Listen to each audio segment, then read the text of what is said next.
And hi, everybody. There we go. Now we're live. We're live. So let's just wait a second, because if you look up in the form, you'll see the number of people on. Yep. And we'll see when people hop on. I always ask, because did you make it public or did you leave? Public. It's public. Okay. Good. Did you make it public? Okay. Now we're in stereo. No feedback. So we escaped just in time. In the nick of time. In the nick of time. Yes. And it wasn't prison. Although it might have felt like prison. Probably would have felt more like prison if Josh and Stacy weren't there. So first of all, let me explain who this handsome gentleman is to our left. This is Josh, Adam's cousin. I was going to say, people probably know him from the From live the chats. comments. Yeah. Hello. Glad to be here. We're so excited to have Josh here and his wife, Stacy, who's a little busy right now. But we thought it would be fun. First of all, we could talk about the escape room. And second of all, I kind of want to interview Josh and Adam about when Adam was arrested, because Josh and Adam are really close. You guys are what, like 2 or 3 weeks apart? 3 weeks. 3 weeks, first cousins. Did you grow up like brothers when you were? Yeah, our early years, I mean, I would have considered it like that. We were very, very close like brothers. Yeah. Very cool. Okay, so first let's tell us about the escape room. How did the idea even come up? I was thinking about different things that we could maybe do collectively as a group, considering the people we wanted to include. And we've all got ambitions for making the world better, right? Yeah. And my thought was, what could we do that would kind of give us some insight to everybody's strengths as a group and what we can all contribute and how we can all work together. And it just occurred to me that an escape room is a great way to bring that out in people, that you are kind of forced into a situation where you're given very little context and very few clues, and you have to work together. You just have to draw from everybody's strengths. Yeah. And so that's kind of where the idea came from. Cool. It was honestly so much fun, but being locked in a small enclosed space with 5 other people, did anything go through your mind about like prison or I'm locked in, I hate this? It felt nothing like prison. Okay. Believe me. Because first and foremost, we were with people that I really enjoyed spending time with. So that by itself, I mean, I was looking forward to this, since the moment Josh brought it up, and, we kind of joked around about this. We brought it up here on a video, about escape rooms, being locked in someplace. I had no apprehension going in there. I knew that we were going to have a good time no matter what. And, from the moment it started, it was definitely fun to watch everyone try and, uncover the clues and, take the pieces as we were, being given these clues and try and figure out how to apply them. And it was definitely, I don't know what I thought going into it. It was kind of like it was somewhat like I thought, but it was a whole lot more fun. I can say, yeah, it was so fun. But I can say from my perspective, and I want to pass this along to people who have a loved one who's incarcerated, especially through the significant other. A lot of times, and I can speak for myself, we exist in our heads. So there were things prior to Adam coming home where I'm like, oh my God, I don't want to do that because it's like being in prison, or I have to be miserable because it's Christmas and he's locked in a cell and he's miserable. And I've heard that from so many people who experience having a loved one who's incarcerated. So I could have very easily gotten in my head yesterday and been like, oh my God, it's like I'm locked in prison. Oh my God.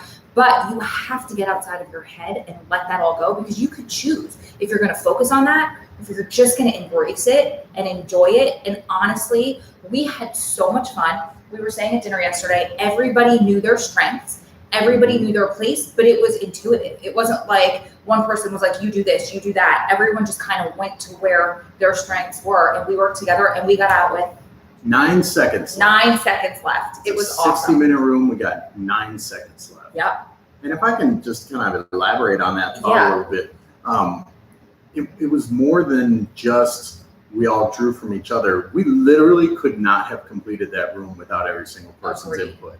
There was not one individual thing that we could look at and say, it was because of that we got out. It was more like everybody contributed something that allowed us to get out. There was, it was not a singular effort. And I think that's probably one of the most important takeaways is Sure. that everybody played a vital role. Sure. I'm listening. I just logged into the video because we have the computer kind of far away and I can't see the comments. So I just want to make sure that I respond to everything that we need to. But do you guys have any questions about the escape room before we go into a very brief interview between Josh and Adam? Nothing. I love how all of your cousins come on here and answer questions. Like somebody was like, does Adam have siblings? And Melinda came in and was like, no, he's an only child. That's amazing. So, what do you think? Like, what was it like hearing about Adam's sentence? Initially, when he was sentenced, Yeah, so we're just going to get real candid, right? of course, as candid as you That's what want we to be. do. Adam and I have been so close when we were little, and I had always looked up to him so highly. He was my idol, right? Still is, for the record. But to see somebody you love make destructive decisions was brutal. And to see it happen to somebody who you're so close to and who you care so much about, and somebody that you know who has just a tremendous amount of potential, that natural potential at that I would never have. And to see it, what I thought was wasted at that time, was brutal. He went into prison the first time. We kind of all accepted it, and then he came out. And we felt like, all right, that's behind us, we're moving on, right? Unfortunately, it wasn't. And Adam and I were the same age, so we were emotionally not at the place where we were able to accept the reality of his life after incarceration that first time, and the challenges that came with it. I didn't understand what that meant. I don't think anyone in our family understood it. I suspect you didn't understand it, and that's really what this is all about, right? So when he got locked up again, my first thought was just, man, how could this happen again, right? How could you not learn from the first time? And it shut me down, to be honest. We kind of lost contact for a few years there. And then, I don't know, I harbored a lot of hard feelings at first. That's the truth, and Adam and I have talked about that, about what that meant, what that looked like, and how it impacted me personally. So I can't speak for anybody else, so my cousins out there who I love very dearly, I'm not speaking for any of you, but that was my experience. I can say, and thank you for being so candid, and I can say this now, I used to, up until extremely recently, and I hate to even admit this, because it feels very messed up, but similarly, I used to judge people that would get out and go right back in, or go back in, period. Because I'm like, you weren't given your second chance. We're lifers. I don't even have that one chance at this point. How dare you? But now, going through what we've been through the past 6 weeks, and we are extremely blessed by the people that we have in our lives that can help us, they they slam doors in your face left and right. You can't, and we've talked about this on videos, but you can't get a job, you can't get an ID, you can't get a bank account, you can't get a job without having a bank account, you can't get a job without having an ID, you can't get a social security card without having a driver's license, you can't get your driver's license without getting an ID. It's just this big circle that I can totally empathize and sympathize with the people who are like, well, screw this, I've got no other option. I cannot, if you didn't have me, how would we be paying rent? How would you be paying for food? How would you be doing anything because you don't have those options? So while I completely understand, now I'm seeing the other side of it, and we're doing everything in our power to help change and fix that because it's broken. It's broken. And that was part of our conversation even last night at dinner. Yeah. When we were talking about, what are some of the next steps? What can we do to make sure that others, have those needs addressed? Because as Rose said, we're very, very fortunate to have the people, the support, the resources. And I can say that honestly, going all the way back to the beginning, I have always been very fortunate to have people in my corner. Much of that with family, with my parents, was about, I had to repair a lot of relationships. I did a lot of damage, directly and indirectly, not only by the things that I did, my actions had consequences on other people.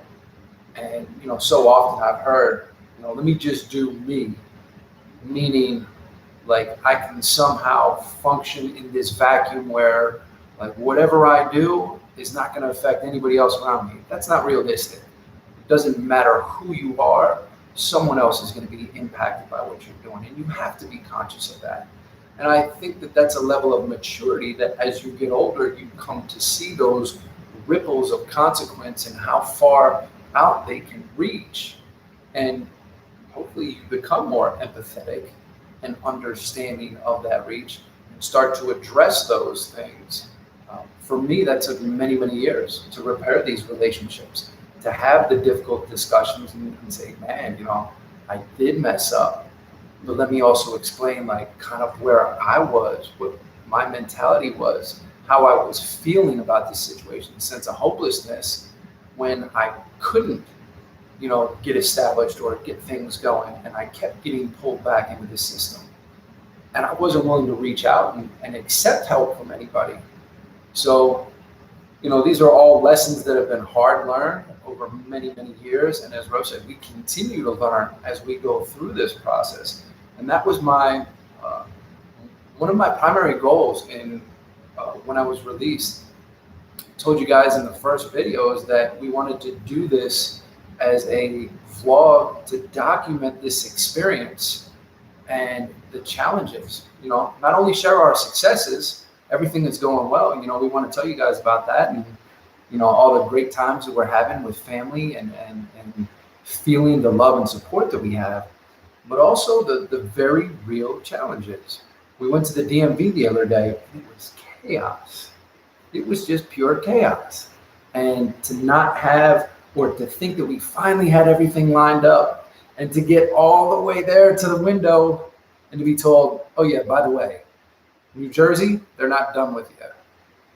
And I'm like, well, what's the problem? Well, we can't tell you. Here's a sheet, go figure it out. And they were like, what? They went above and beyond. They weren't like that. We can't tell you, kind of like you deal with in the prison system. They were like, we genuinely don't know. The systems don't speak to each other like that. Yeah, it wasn't.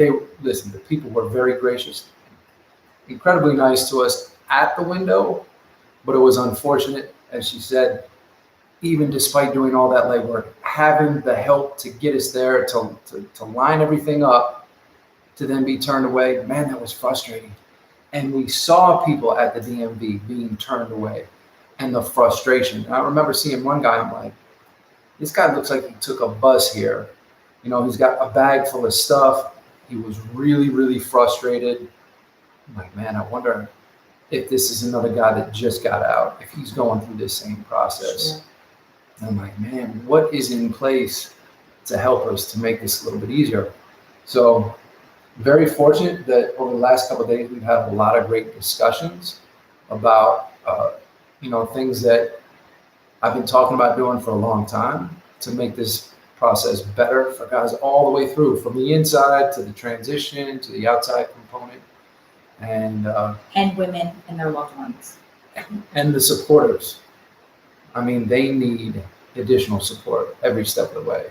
So we've had fun, but it's also been very productive.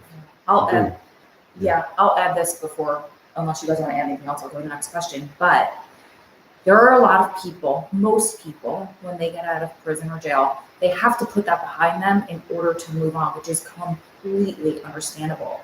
But Adam and I have been we've talked about it for years and very intentional about how he did his time, about who we connected with, about what I did out here online, because it is in our purpose. That is why we are here in Vegas, to help change all of that. And we are working on it. You have our word. And now we have Josh and his wife. Can I say her first name? Sure. Josh and Stacy are extremely involved. And I'm going to get to that before we end the video. The one thing that we worked on that I want to share with everybody, but they're so passionate because of what they've experienced through all of this in their own personal lives to help create that change, because it's so necessary. Do you guys have anything you want to add before we ask the next question? You know? So how long did it take for you to kind of reconcile those feelings and decide that you wanted to get back in touch with Adam? How did you get back in touch with Adam? Did you guys work, this is like 5 questions in one, but did you work through all those feelings together? Because you guys are both so articulate. Somebody commented, they were like, Josh speaks from deep within. His words are deep and they're loving everything you're saying. I think you're both so like that. So I'm curious how that kind of progressed and it happened. That's a good question. So yeah, I would say my motivation for reaching out to Adam was partially self-serving, and in part to reconcile. The good news is I feel like Adam had already reconciled, right? I think that he had already made peace with everything. He had had a lot of time to sit and think, and I was caught up in the my day-to-day life, which meant that everything that wasn't immediately in front of me was back burner. And unfortunately, that was Adam, who was part of that. My life took a dramatic turn in 2005, where I suddenly found myself going through a divorce. It was my fault. If you can ascribe fault, right? It was my fault. And just some things had come out about me, some realities about me that I had to confront for myself. I had to recognize and acknowledge my own part in a lot of these things. And for the first time, I found myself on the receiving end of that harshness, that judgment that Adam had realized just exponentially more than I had.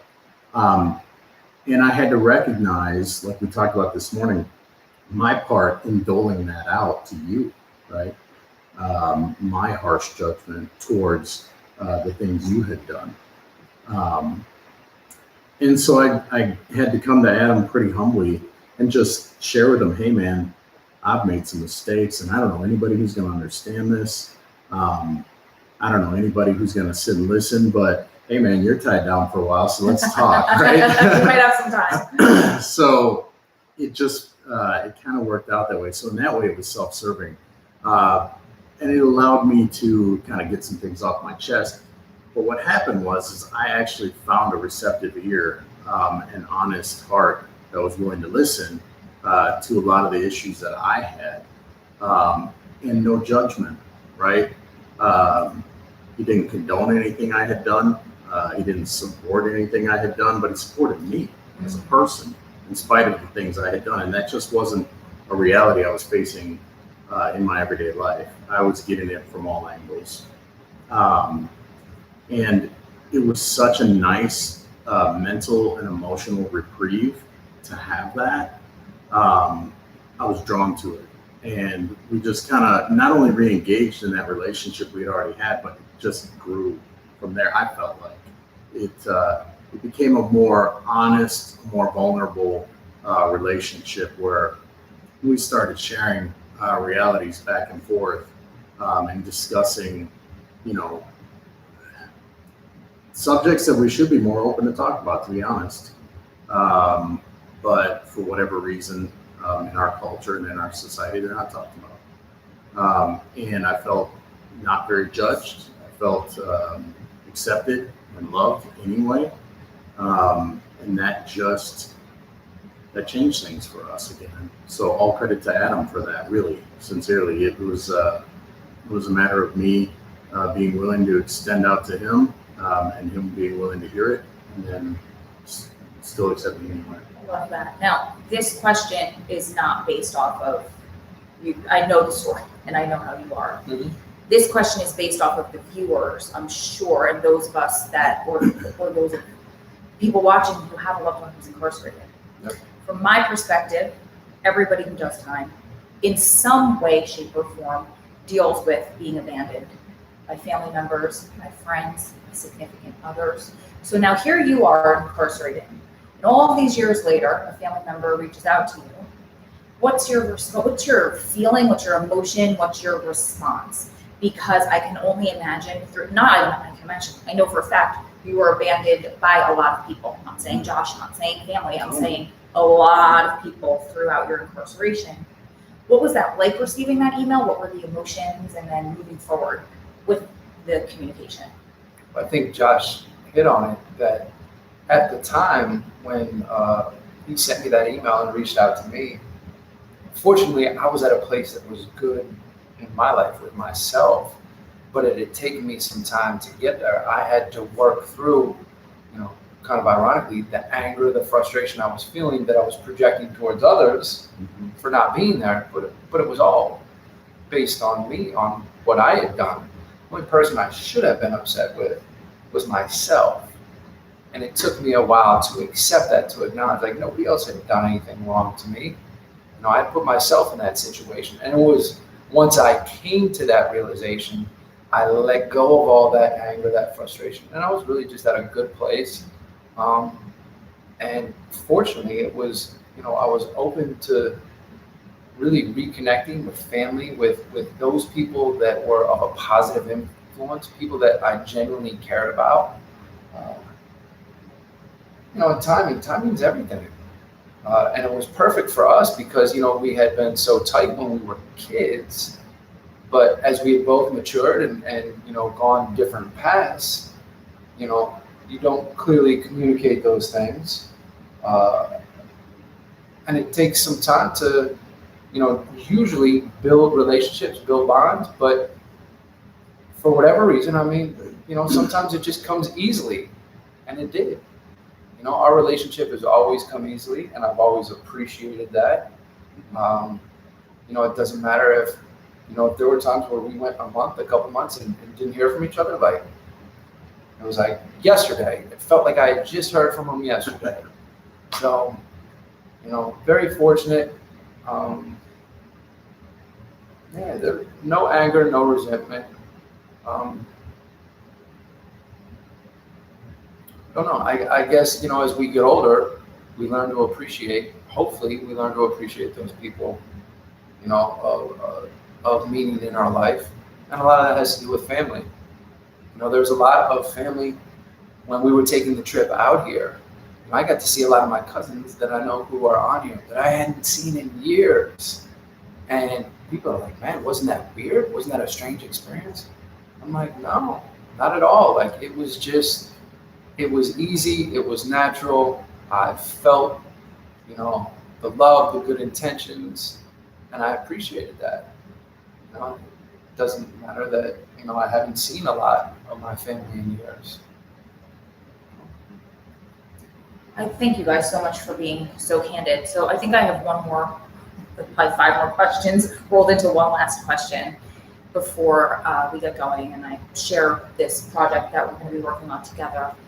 Is, for me personally, Adam was a lifer, and although in my gut I always knew he would eventually get out, in the way back of my mind it was always, well, this really could be forever.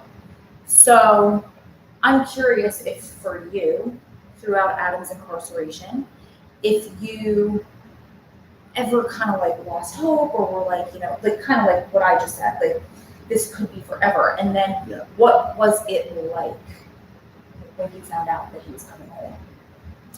Okay. So when he was first incarcerated, my thought was, man, 213 years, that's it. I'm going to get to see him the rest of my life with him behind bars. And that was hurtful. I was angry. I didn't have a lot of hope at that point. And to be honest, I don't think his life had changed that much those first few years in. So I didn't really have reason to feel a lot of hope. We didn't stay connected during that time. So all I got was, feedback from others who reached out to him and, just kind of heard how things were going. And it wasn't particularly great, but then when I reached out in 05, at the end of 05, and just noticed this dramatic difference in him, that was the first time I thought, hey, he doesn't deserve to be in there for 213 years. I never felt like it was a just sentence ever. But it was the first time I felt like we really need to actively try to get him out. This isn't okay anymore, right?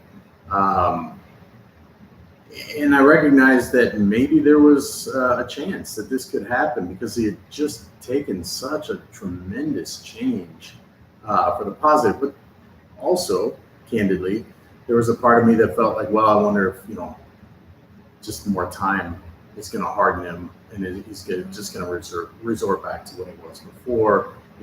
Time in prison cannot be easy. I'm sure it hardens people, blah, blah, blah. So in the beginning, I really kind of wanted to just be there for him and be a sounding board, let him bounce ideas off of me and do what we could to make his time there comfortable and to let him know that regardless of whether he ever got out or didn't, I was there for him and I loved him. And that was the end of that, right? I just wanted that to be the end all be all of our relationship, was that we knew unequivocally that we cared for each other.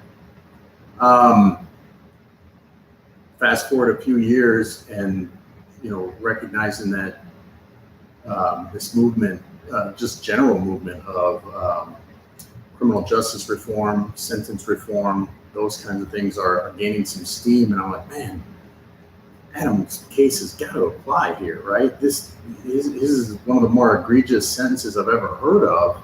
Certainly, some of these changes will apply to him. Let's look into what it can be.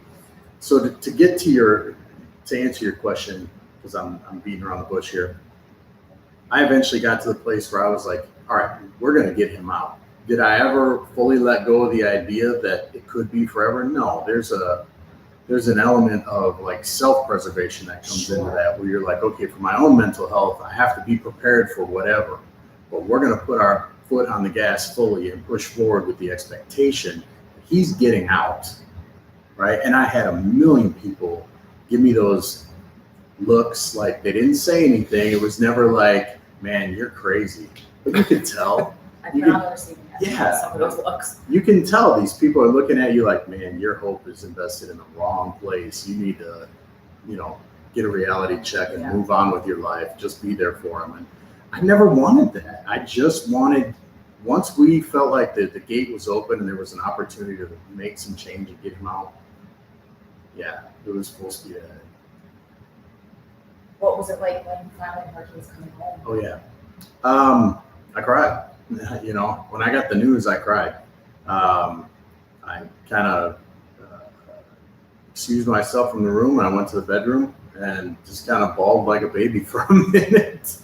And then I composed myself and just started sending out text messages and posting on Facebook that he was getting out and that this was real, and then, I don't know, within a few hours, it was go mode. It was, all right, I'm reaching out to everybody. We're going to start networking, figuring out what we're doing.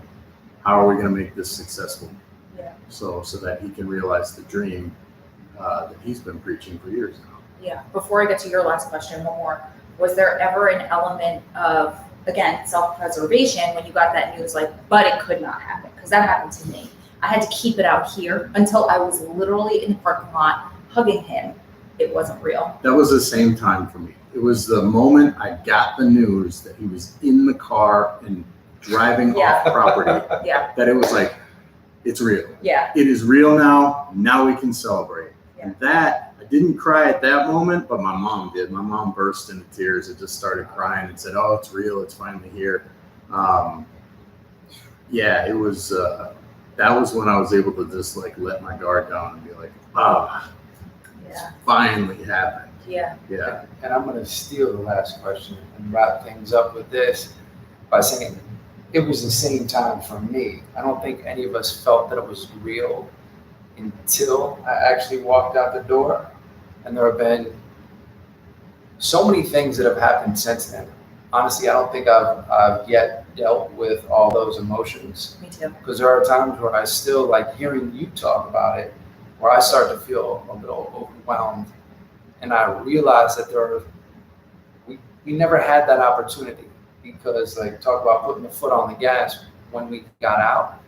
From that moment, it was literally like, let's put some distance between us and the prison. And it's been that way ever since. But being here, settled for the most part in Vegas, looking around, like this is our home now. having you guys come out here and spend the last few days with us has really made this feel like home, and like just a different level of peace and appreciation for, you know, for everything that's been afforded us, but most importantly, for the support that's always been there. Like these last few days have been amazing. And we didn't talk about everything that we did. We didn't get that pickleball rematch exactly, but we played some pickleball yesterday before the escape room. We've had a ton of great meals and really just enjoyed time together and relaxed. And as I said, like to feel so at ease. That's why I could go into the escape room, not have any anxiety, because I was around people that I love and, you know, people that I want to spend more time with. So it's been a great couple of days. I'm grateful that Josh was willing to do this video with us. I wasn't exactly sure what to expect. I didn't know the questions that were going to be asked of us. I appreciate your guys' questions. And, you know, we're going to continue to share this journey with you. And if we can swing it, we're going to have Josh and Stace back out here again very soon. Definitely. And we're not going to let them go back home. Are you finished? That's it. So really, which is great, because that was kind of going to be my last question, like, you know, how it felt to host Josh, even though you guys are in our house basically hosting us. We'll talk about that later. Yeah. But we decided that we wanted to, well, no, Josh and Stacy have so many credentials, I can't even start listing them or I'll be offensive. I'll forget between the two of them. They're incredible. So, do you want to say a little bit about the project that we're working on? Because I want to explain what the questionnaire that we're going to be posting. Yeah, I'll just say, you know, as a person on the outside, having never spent time inside and having never been, I had a loved one incarcerated, but I'll never be a strong prison wife, right? It's just not who I am. I hope that's never my reality. But there's a sense of, I don't want to call it hopelessness, but maybe helplessness, right? I don't know what to do. I've never known what to do. And now that he's out, we want to make such an active effort to make change. What does that even look like? And so we started brainstorming ideas yesterday. And one of the things that occurred to me was that you've got such a strong and healthy following of people. There's a lot of data out there that could be useful in putting together something, some tools that can help other people, right? The idea of the Strong Prison Wives Network in general is to help one another, right? To be support.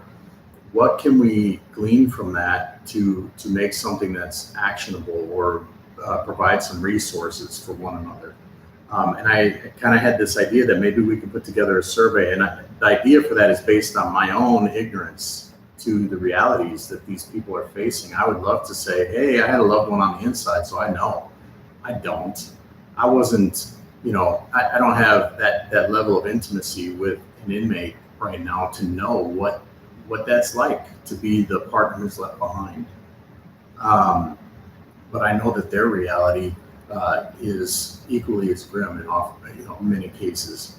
And so what can we do? Well, a lot of the questions that get asked are, you know, ultimately, if you boil it down to resource questions, you know, what resources do I have, or how do I tackle this, or how do I tackle that? And I think that the life experiences of the collective of Strong Prison Wives could be their personal experiences could be that resource. We can send out a questionnaire to a lot of your followers and just get some data on, hey, what were some of the things that you did that were actually helpful for your well-being? What were some of the things that you did that you thought would be helpful for your well-being and ended up not being, right? The idea of being able to offer that up as not necessarily direct advice, but feedback from other people who've been there that others can glean from, so that when they find themselves in that situation, they have real legitimate answers to draw from, not just what the state or what the Fed is telling them is best for them. Yeah, and I can say throughout the years, I've been presented with a ton of these questionnaires, and a lot of times I turn them down because I'm a protective mama bear, and I'm like, we're not circus freaks, we're not lab rats, but I know the intention behind this, and I know where the answers to these questions are going to go, and that's to help all of us. So, and to develop programs and to present this to people to say, look, we need your services. You need to donate your services to our members who need it because of X, Y, and Z. Without that data, we can't present that to anybody because then it's just kind of like, well, I have people that watch me, but I don't know what their struggles are. So I'm putting my mama bear stamp of approval behind this because, again, I know exactly what the intent is behind it. I know exactly where the data will go, and I know exactly what the questions are about and what's behind them. So with that said, Star said, can she ask one more question? You can ask it, and if it's not like a 2-second answer, we'll probably answer it in another video. So ask really quick, and then why don't we just save it for another video? Sure. I'd hate to rush through some of these questions. I don't want to rush anybody, and unfortunately, we are short on time. I don't want to give full time, to fully answer and address whatever it is that somebody's going through, whatever those questions are. So just pop it in the comments, and even after we end this video, there'll be a comment box below, not just Star, anybody that has any questions you want us to answer in a future video, we'll get to as many of those as we possibly can. Yeah. All right, we love you guys. We love you guys. Thanks for watching. Thanks, guys.